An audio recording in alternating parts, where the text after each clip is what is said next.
19 apreldə Avropa-Azərbaycan məktəbində ikinci dəfə gənclərin sosial media forumu baş tutub. Forumun ən başlıca hədəfi odur ki, gənclər və peşəkarlar arasında əlaqənin qurulmasını təmin etsin. Belə ki, ölkədə çox sayda mütəxəssis var və gənclərin bu mütəxəssislərdən öyrənməsi lazımdır. Amma bunun üçün düzgün platformalar lazımdır. Biz də istəyirik ki, məhz bu platformanı yaradaq və bu səbəblə Gənclərin Sosial Media Forumunu komanda olaraq, gənclər olaraq ərsəyə gətirmişik. Məqsəd də ki, gənclərin dediyim kimi biliyini artırmaqdır və bu sektordakı mütəxəssislər və gənclər arasında görüşlər təmin etməkdir. Bu forumda xüsusilə vurgulanacaq mövzularda rəqəmsal marketinqdəki reklam strategiyaları və paralelində olan kontentdir, listlərin hazırlanmasıdır, podkast sektoru ilə bağlı ümumiyyətlə prosesin inkişafını göstərən bir panelimiz var və bənzəri mövzular və sosial medianı əhatə edən şəxsi brendinq kimi mövzular da bu gün tədbirimizdə toxunulacaq mövzulardandır. Təyinat etibarilə iştirakçıları çox əyləncəli, maraqlı və öyrənəcəkləri, bol-bol məlumat əldə edəcəkləri forum gözləyir. Ən əsas məsələ burada peşəkarlarla görüşü biz təmin edirik ki, gənclər onlarla əlaqədə ola bilsinlər. Və əsas başlıca fərq deyərdim ki, hər il biz fikirlərə önəm veririk. Bu ilki ən başlıca fərq ölkədəki peşəkarlarla yanaşı Türkiyədən də işinin ən yaxşılarından olan Acun Media Akademinin müəllimlərindən olan Betül Üstünlüğü biz tədbirimizə qonaq eləyə bilmişik və mən deyərdim ki, Azərbaycanda bu tipli tədbirlərin, gənclər tərəfindən keçirilən tədbirlərin sayı artması və Türkiyədən, ümumiyyətlə xarici ölkələrdən spikərlərin gətirilməsi də gənclərə verilmiş faydanı və bu istiqaməti göstərilmiş təşəbbüsün ən böyük göstəricisidir. Təbii ki, fərq var. Bu il çox daha fazla adam var. Əlbəttə, bunu görmək çox xoşdur. Çünki gənclərə həqiqətən də tam mənasıyla fayda sağlamaq üçün yaradılmış bir festivaldır. Daha ilk gününü bilirəm bu ideyanın çıxışını bilirəm. Hacıların, Muradların bunu danışdığından və hocam siz orada olmalısınız dediyi gün yadımdadır dün kimi. Ona görə həqiqətən də mənim üçün burada olmaq çox maraqlıdır.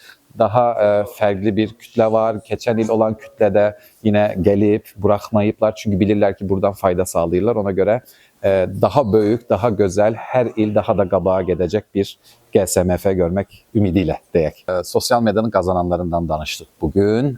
Çünki sosial mediada insanlar sosyal medya deyən də daha çox xüsusilə millennial nəsil, Y nəsil dediyimiz ya da ondan əvvəlki nəsildə həmişə nə qədər asan şeydir, işə çıxırsan, qabağına kameranı danışırsan, orada kontent ürətməkdə nə var ki canım bunu mən də çəkərəm.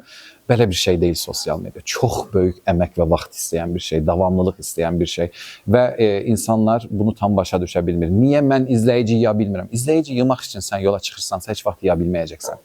Effektiv olmaya çalışmalısan, bağ qurmaya çalışmalısan, icma yaratmaya çalışmalısan.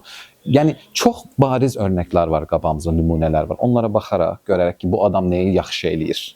Nədir? Mənə yaşatdığı hissiyat, o hiss nədir? Bunu nümunə kimi götürmək lazım ki, real qazananları ancaq biz o vaxt görə biləcək və ancaq sən özün də o vaxt qazanmaya başlaya biləcəksən. Ona görə sosial medianın qazananlarının niyə qazandığını başa düşməklə əslində hər şey başlayır deyə düşündüm və belə bir mövzuda çıxış eləmək daha doğru gəldi bizə. Açığı sosial media son dövrlərdə artıq həyatımızın bir parçasına çevrilib. İnsanlar sosial mediada 8 saatdan yuxarı vaxt keçirirlər. Yəni burada pul qazanma metodları və insanların çox sosial media bağlı olmadan necə həyatını daha yaxşı formada idarə edə bilərlər və necə oradan pul qazana bilərlər, xüsusən şirkətlər üzərindən. Onu biraz bölüşdüm. Düşünürəm ki, bu mövzu insanlar üçün bugün trendlə maraqlıdır. Auditoriya çox maraqlı idi, gənc bir auditoriya var, yumor hissi yüksəkdir, ona görə də rahatlığına zarafat edə bilirdik. Bu çox önəmlidir, müsbət enerjinin olması çox önəmlidir auditoriyada. Ona görə auditoriya xoş idi bu günlərə. Forumla bağlı çox pozitiv, çox yüksək təəssüratlarım var. Çünki 800-ə yaxın gənci şənbə günündə burada görmək və bu qədər yüksək enerjiyə sahib olmaları çox möhtəşəmdir. Eyni zamanda təşkilat komandası da hamısı gənclərdən ibarətdir. Hamısı çox yüksək enerjiyə sahibdirlər və çox möhtəşəm işlər görürlər. Bu çox qəşəngdir, sevindiricidir, əladır. Mən mövzum əslində oydu ki, mən çalışırdım insanlara onu çatdırım ki, bizim həyatımızda hər hansı bir böyük dəyişikliyin baş verməsi üçün kimsə gözləməyimizə ehtiyac yoxdur. Biz özümüz kiçik bir addım ataraq və davamlılığı qoruyaraq öz həyatımızda böyük dəyişikliklər gətirib çıxarda bilərik.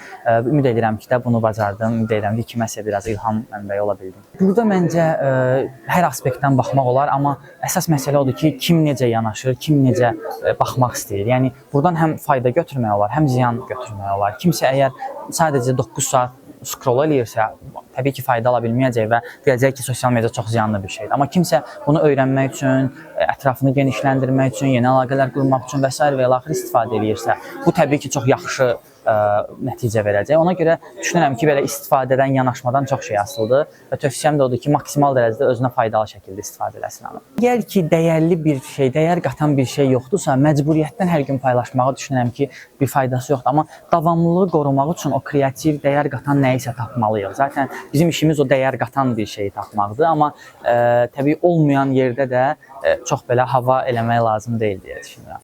Forumda mütəxəssislərin çıxışlarından əlavə canlı musiqi, push 30 sessiyası olub. Əlavə olaraq müxtəlif təşkilatlar özəl kampaniyalarla foruma rəng qatıblar. Nərgiz Abbasova, Bizim Yol İnfo xəbər portalı.